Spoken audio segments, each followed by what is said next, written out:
देखिए, हम लोग पढ़ने जा रहे हैं उत्तल दर्पण द्वारा प्रतिबिंब का वर्णन। ठीक है ना। आज का हेडिंग है हम लोगों का उत्तल दर्पण द्वारा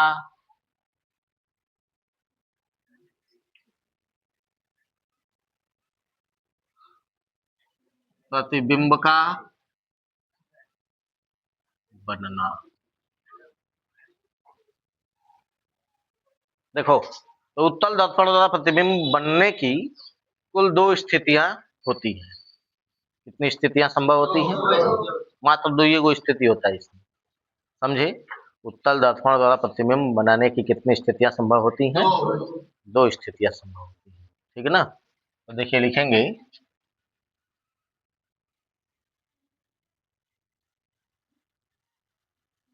उत्तल दर्पण द्वारा प्रतिबिंब बनाने की निम्न दो स्थितियां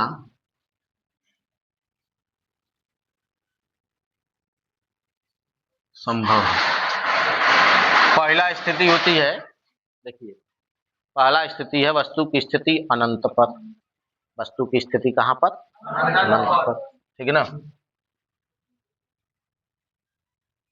वस्तु की स्थिति अनंत पर। और दूसरा, वस्तु की स्थिति अनंत तथा ध्रुव के बीच। समझे? वस्तु की स्थिति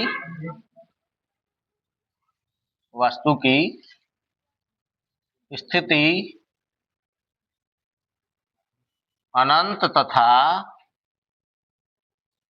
ध्रुव के बीच।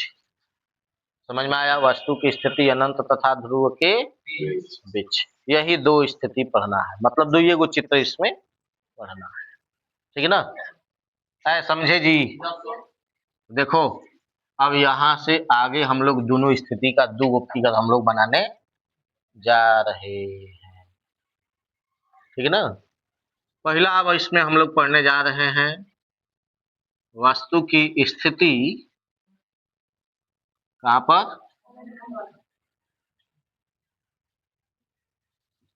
अनंत पर। ठीक है ना।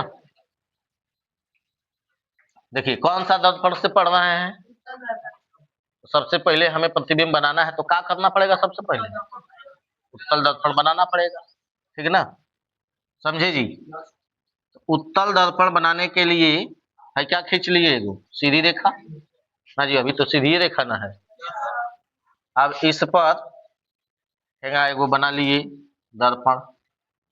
समझे? क्या बना लिए? दर्पण बना लिए। ठीक है ना। अब उत्तल दर्पण है तो इसलिए इसके अंदर धसे हुए तल को हमें क्या करना पड़ेगा? कलई करना पड़ेगा। ठीक है ना। तो अंदर धसे हुए तल को हमने क्या कर दिया? कलई कर दिया, करीखा पोत दिए ना जी। सब किए कराए पर अभी तक करीखा पोत दिए। अब है ना, देखिए, अब क्या किया गया है? क्या है? गोला जहां से खींचा गया होगा वह केंद्र है, तो इसको वक्रता केंद्र कहेंगे। इसको सी द्वारा दर्शाएंगे। वक्रता केंद्र है, इसको किस अक्षर द्वारा दर्शाया जाएगा? सी द्वारा। हाई दर्पण का ध्रुव है तो पी द्वारा दर्शाया जाएगा। ये दोनों का मध्य बिंदु निकालेंगे। दोनों का क्या निकालेंगे? मध्य बिंदु। तो मध्य बिंदु को किस अक्षर से दर्शाएंगे? एफ, क्योंकि वह फोकस है। समझ रहे हैं? वस्तु कहाँ रखी गई है? अब इस रेखा का क्या नाम है?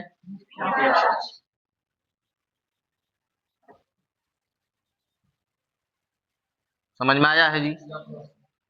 समझे हो काका किए अभी तक? तो चित्र में क्या क्या किए हैं समझ में आया है? अब देखिए, वस्तु कहाँ रखी गई है बताइए? अनंत पर, मतलब है ना कहीं बहुत दूरी पर रखी गई है। समझ रहे हैं? अनंत पर इधर कहीं बहुत दूर वस्तु रखी गई है। समझ रहे हैं?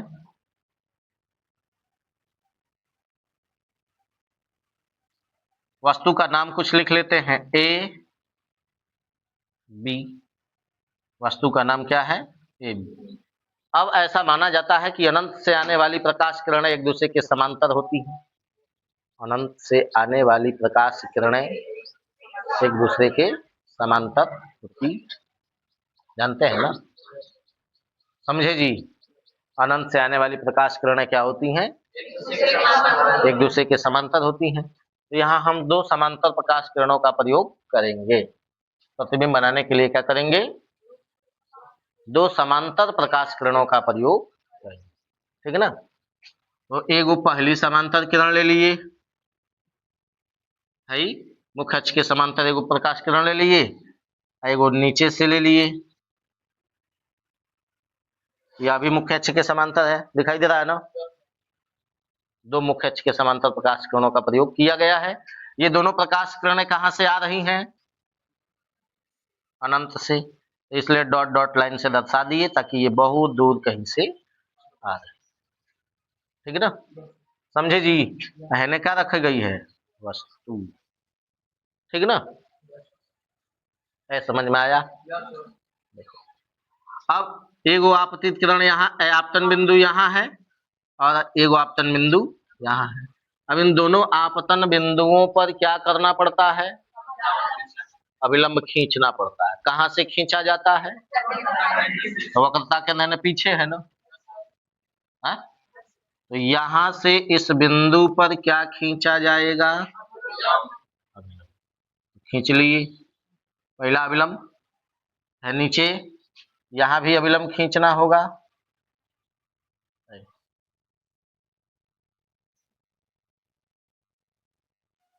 सीधा नहीं जा रहा, स्केल ले हो जी, सीधा है नहीं, टेढ़ा है। रुको, डंडा लाने दो।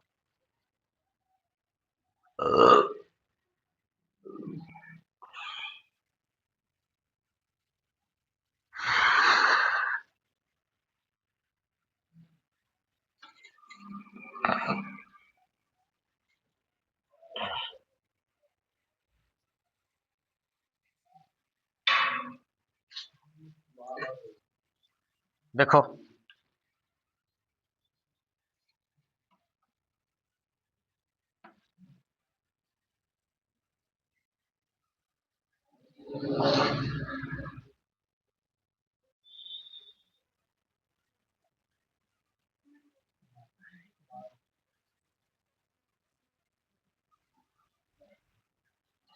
दूसरा अविलंब हो गया ना जी, पहला वाला है,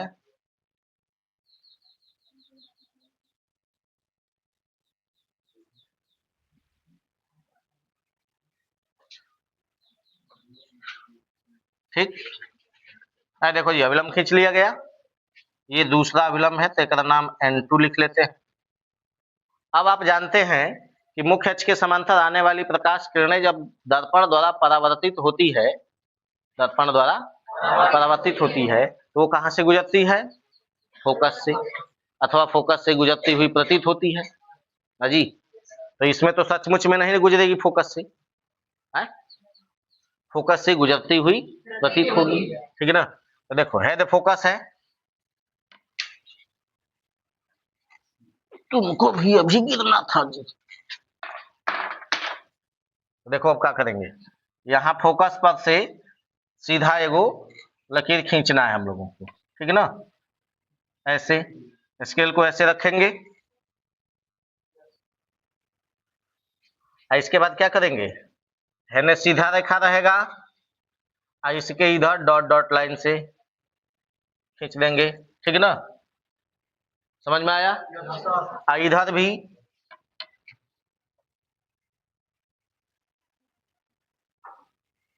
इधर सीधा रेखा रहेगा और फिर इधर यहाँ नीचे डॉट डॉट लाइन रहेगा।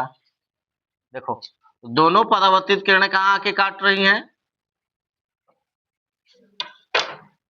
हाई हेने जा रही है। सुनो जी, एगो परावर्तित किरण है गई, दूसरी परावर्तित किरण है गई, इधर कहीं जाके काटेंगे एक दूसरे को? कहीं नहीं, ठीक है ना? जब इनको पीछे खींचा जाएगा तो ये कहां पर काटती हुई प्रतीत होगी? फोकस पर। कहां पर? फोकस पर। तो प्रतिबिंब कहाँ बनेगा? तो प्रतिबिंब की स्थिति कहाँ होगी?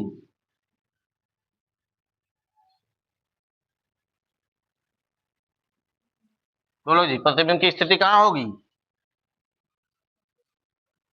फोकस पर होगी। प्रकृति कैसी होगी? दर्पण के पीछे बन रहा है ना, प्रकृति कैसी होगी?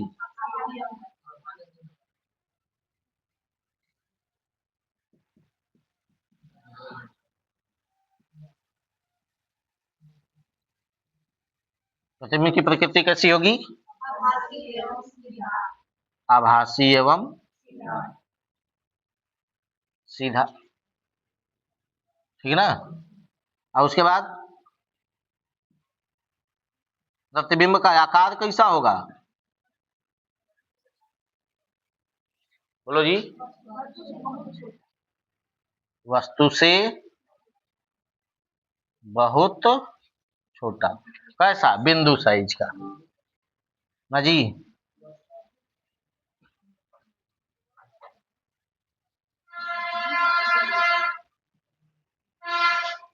समझ में आ गया है?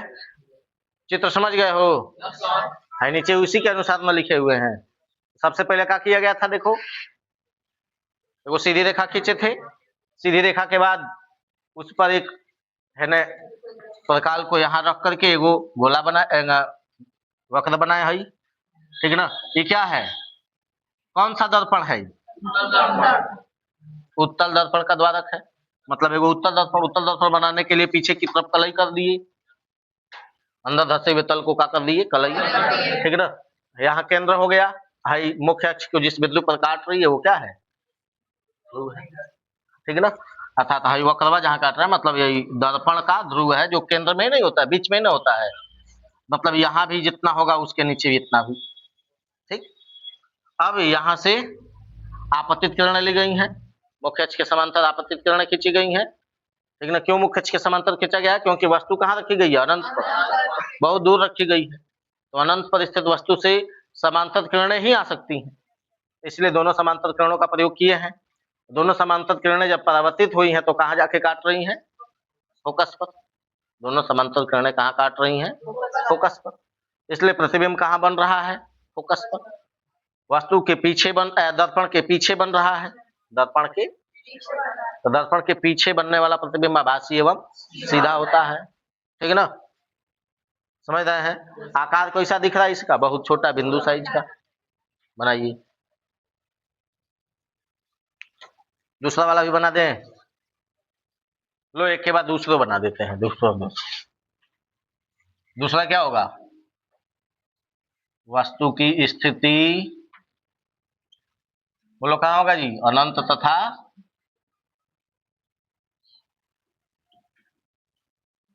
ध्रुव के बीच, ठीक है ना। अब इसमें भी एगो सीधी रेखा खींचा जाएगा, देखते रहो कैसे कैसे बना रहे हैं। सीधी रेखा खींच लिए। सीधी रेखा के पास बाद जो है दर्पण बनाने के लिए, कौन सा दर्पण बनाने के लिए?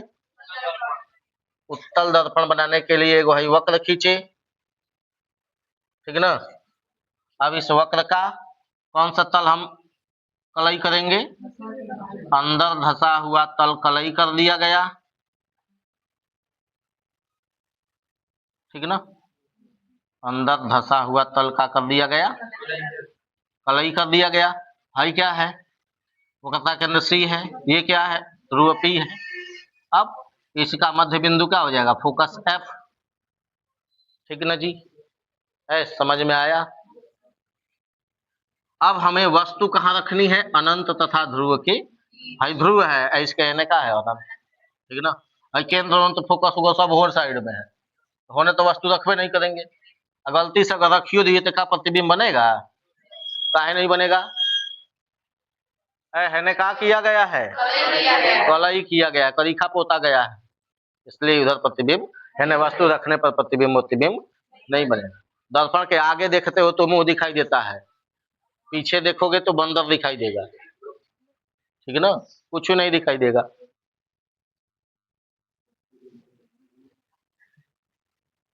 अब देखो, तो वस्तु रखी जाएगी कहाँ पे? है ना, अनंत तथा फोकस ध्रुव के बीच। यदि वस्तु रख दी गई, क्या है ये, क्या नाम होगा इसका, ठीक है ना। अब यहां से प्रतिबिंब बनाने के लिए हम कितनी प्रकाश किरणों का प्रयोग करेंगे, दो, कम से कम दो प्रकाश किरणें चाहिए ना, तभी तो परावर्तित होने के बाद जहां दोनों परावर्तित किरणें काटेंगे उस बिंदु पर प्रतिबिंब बनेगा, ठीक है ना। तो पहली प्रकाश किरण कहां से खींची जाएगी, मुख्य अक्ष के समांतर। पहली प्रकाश किरण कहां से खींची जाएगी, मुख्य अक्ष के समांतर है ना। देख लो तो बाद में बनाते रहना, पहले देख लो, ठीक है ना। तो सबसे पहले जो है प्रकाश किरण मुख्य अक्ष के समांतर खींच लिए ना जी, सीधा है, समझ रहे हो ना। अब इस बिंदु पर क्या है,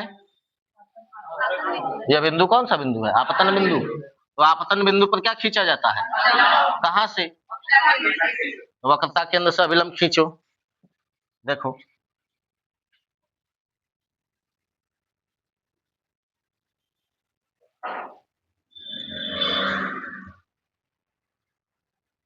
ऐसे ही ना अभिलंब खींचा जाता है जी,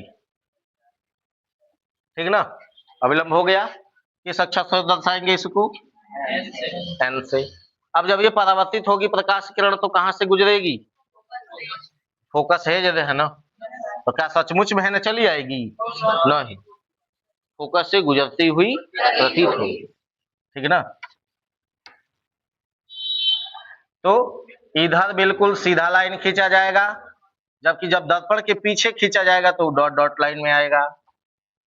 समझ में आ गया, आए देखो, समझ में आया यहां तक, आए समझे हो, कगो परावर्तित किरण खींच लिए, एक गो ना, एक और परावर्तित किरण चाहिए, मतलब एक और आपतित किरण खींचना पड़ेगा, समझ में आया।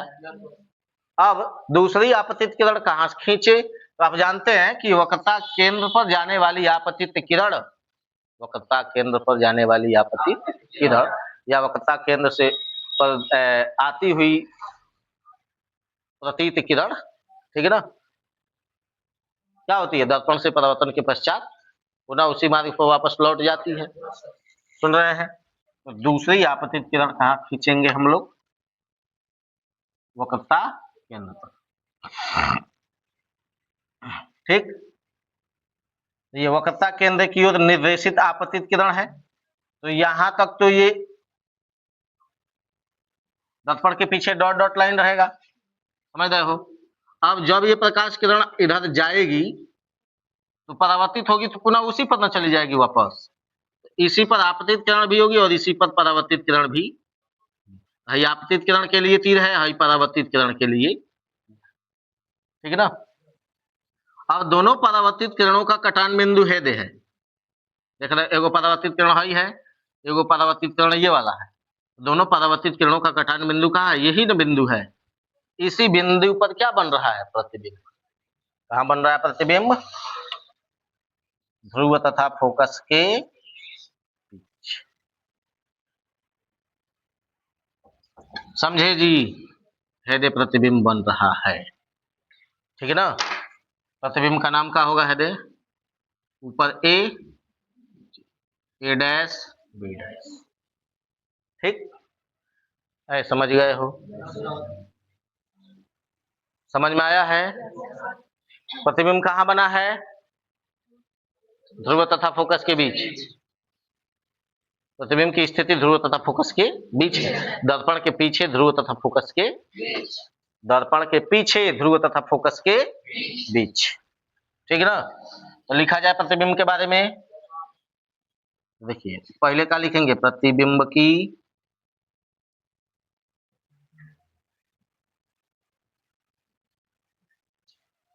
कहां पर, बट दर्पण के पीछे ध्रुव तथा फोकस के बीच,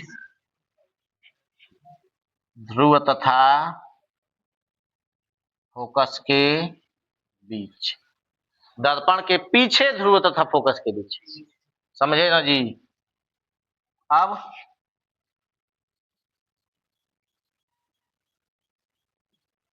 प्रतिबिंब की प्रकृति कैसी है? सीधा दिख रहा है ना, मुख्य अक्ष के लंबवत ऊपर की तरफ नहीं दिखाई दे रहा है, तो सीधा दिख रहा है ना, देख रहे हो ना, सीधा है। तो क्या है? आभासी एवं सीधा।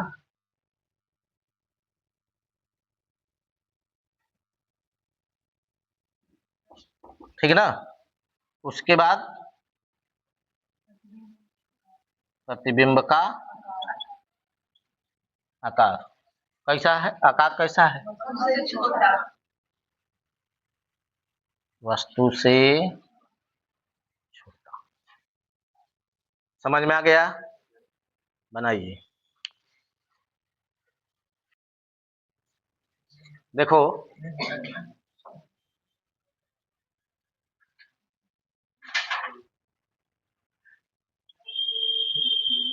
उत्तल दर्पण द्वारा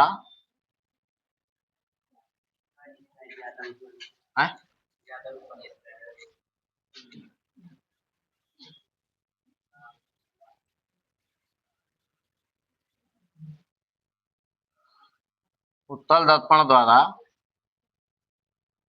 बनने वाले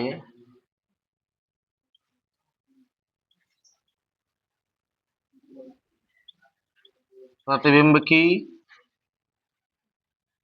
सारणी। ठीक है ना। तो देखिए, तो कौ कॉलम बनाना पड़ता है?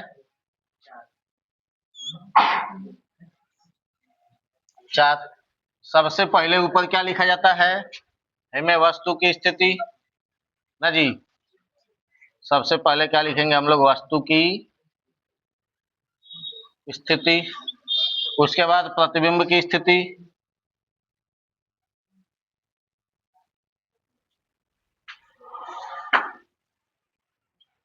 प्रतिबिंब की स्थिति के बाद प्रतिबिंब की प्रकृति।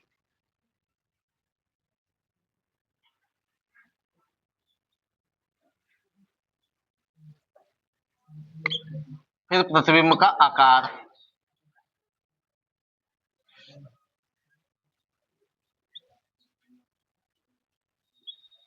सुनो, अब इस सारणी में हमें भरना है, तो सबसे पहला स्थिति कहाँ है? अनंत पथ। तो पहला स्थिति हम लोग क्या लिखेंगे? अनंत पथ। तो प्रतिबिंब कहाँ बना है? फोकस पथ। कहाँ बना है? प्रतिबिंब की प्रकृति कैसी है? आभासी एवं सीधा।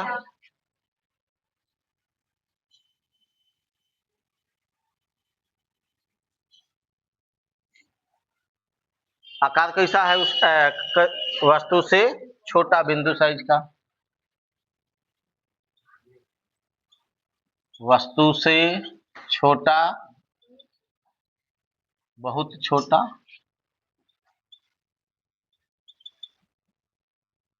बिंदु साइज का।